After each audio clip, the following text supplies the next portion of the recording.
ഒരു ചട്ടിയിൽ വെളിച്ചെണ്ണ ചൂടായി വരുമ്പോൾ 1/2 ടീസ്പൂൺ കടുക് ചേർത്ത് കൊടുക്കുക. കടുക് നന്നായി പൊട്ടി വരുമ്പോൾ 2 വറ്റൽമുളക് പൊട്ടിച്ചത് ചേർത്ത് കൊടുക്കുക. ഇനി ഇതിലേക്ക് ഒരു സവാള നീളന് കനം കുറഞ്ഞരിഞ്ഞതും 1/4 ടീസ്പൂൺ ഉപ്പും ചേർത്ത് കൊടുത്ത് 2 മിനിറ്റ് വഴറ്റിയെടുക്കുക.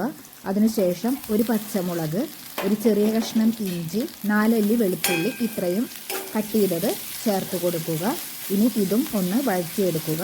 അതിനുശേഷം 1/4 ടീസ്പൂൺ മഞ്ഞൾപ്പൊടി, 1/2 ടീസ്പൂൺ മല്ലിപ്പൊടി, 1/2 ടീസ്പൂൺ മുളക് പൊടി, 1/4 ടീസ്പൂൺ ഗരം മസാല ഇത്രയും ചേർത്ത് കൊടുത്ത് പച്ചമണം മാറുന്നത് വരെ വഴറ്റിയെടുക്കുക. ഇനി ഇതിലേക്ക് ചെറുതായി അരിഞ്ഞു വെച്ചിരിക്കുന്ന ക്യാരറ്റ് ചേർത്ത് കൊടുക്കാം. 1/2 ടീസ്പൂൺ ഉപ്പ് കൂടി ചേർത്ത് എല്ലാം കൂടി നന്നായി മിക്സ് ചെയ്ത് അടച്ചു വെച്ച് വേവിച്ചെടുക്കുക. ഇപ്പോൾ ക്യാരറ്റൊക്കെ നന്നായി വെന്ത് വന്നിട്ടുണ്ട്. ഇതിലേക്ക് 1/4 ടീസ്പൂൺ കുരുമുളക് പൊടിച്ചതും കുറച്ച് കറിവേപ്പിലയും ചേർത്ത് കൊടുത്ത് നന്നായി മിക്സ് ചെയ്യുക.